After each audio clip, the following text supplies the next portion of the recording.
Assalamualaikum warahmatullahi wabarakatuh. Perkenalkan, saya Ririn Puspitasari dari kelas 2020C. Di sini saya akan menyampaikan materi geometri analitik, yaitu bab elips. Definisi elips. Elips ialah tempat kedudukan titik-titik yang perbandingan jarak ke titik tertentu, fokus, dan terhadap garis tertentu direktris, yaitu tetap. Yaitu sama dengan E dan E kurang dari 1. E merupakan eksentrisitas. Seperti yang tertera pada ilustrasi di samping ini. Perhatikan gambar 1. F merupakan fokus. D merupakan direktris. P aksen sama dengan jarak P ke direktris D. P pada elips, maka PF per P aksen sama dengan E kurang dari 1. Yang pertama yaitu langkah-langkah melukis elips. Langkah yang pertama yaitu buat garis T1 yang tegak lurus dengan D1 dan D2. Jadi kita buat garis T1 yang tegak lurus dengan D1 dan D2. Ilustrasinya seperti ini. Yang kedua yaitu tentukan titik V1 dan V2 pada garis T1 sedemikian hingga V1F per V1T sama dengan setengah dan V2F1 per V2T1 sama dengan setengah. Jadi titik V1 dan V2 pada elips. Jadi kita menentukan titik V1, V2 pada garis T1T sedemikian hingga maka jarak V1F per V1T yaitu setengah dan jarak V2F1 dan V2T1 juga setengah. Maka titik V1 dan V2 terletak pada elips. Langkah yang ketiga yaitu buatlah garis-garis G1, G2, G3, G4, dan G5.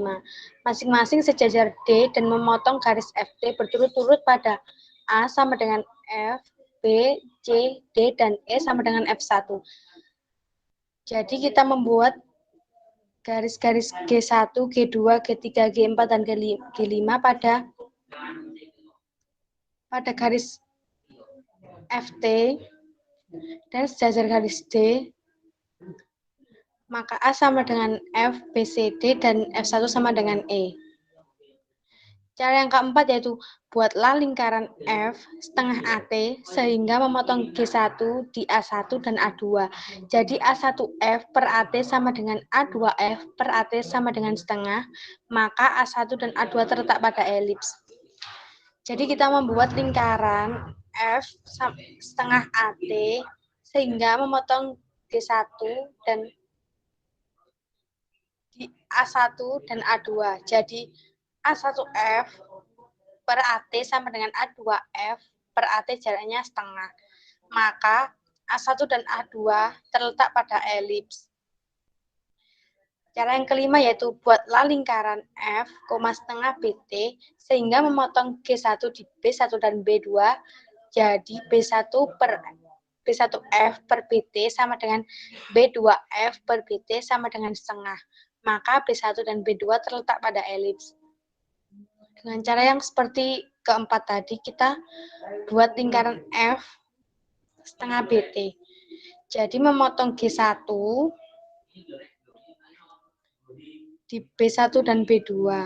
Jadi B1F per BT sama dengan B2F per BT sama dengan setengah. Maka B1 dan B2 juga terletak pada elips.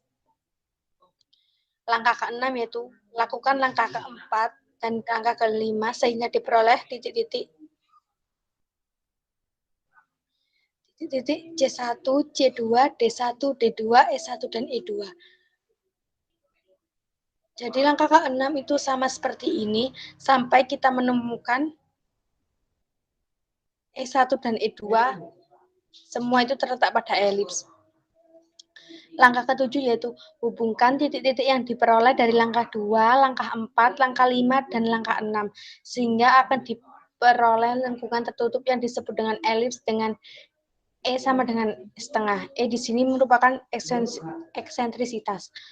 Jadi gambar elips, ilustrasi elips seperti ini merupakan gabungan dari langkah 2, langkah 4, dan langkah 6 yang sudah kita jelasin sebelumnya tadi.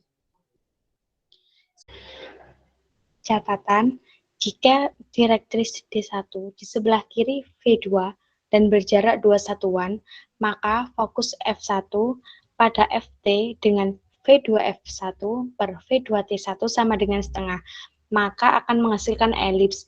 Jadi, setiap elips memiliki 2 fokus dan 2 direktris.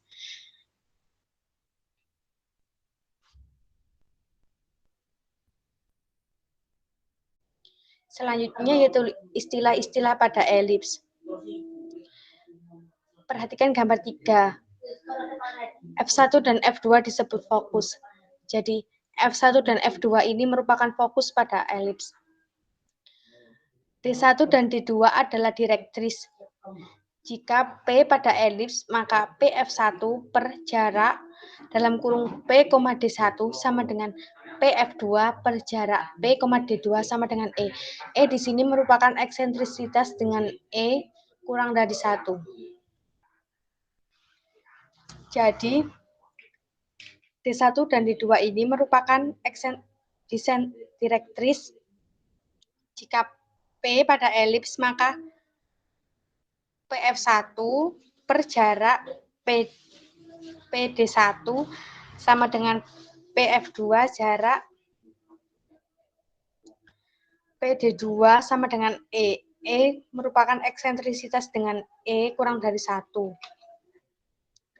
Yang ketiga yaitu V1, V2, T1 dan T2 adalah puncak elips. Jadi, V1, V2, T1, T2 ini merupakan puncak elips. Yang keempat yaitu O adalah pusat elips. OF1 sama dengan OV2 sama dengan A. OF1 sama dengan OF2 sama dengan C. Dan OT1 sama dengan OT2 sama dengan B. Jadi, O ini adalah pusat elips. OV1 sama dengan OV2 sama dengan A. Dan OF1 per sama dengan OF2 sama dengan C. Dan OT1 sama dengan OT2 sama dengan B. Yang kelima yaitu garis V1 dan V2 dan T1 T2 disebut sumbu simetri. Jadi V1 V2 T1 T2 ini merupakan sumbu simetri. Sumbu simetri yang memuat fokus disebut sumbu panjang. V1 V2 dengan V1 V2 sama dengan 2A. Sumbu simetri yang tidak memuat fokus disebut sumbu pendek. Ros garis T1 T2 dengan T1 T2 sama dengan 2B.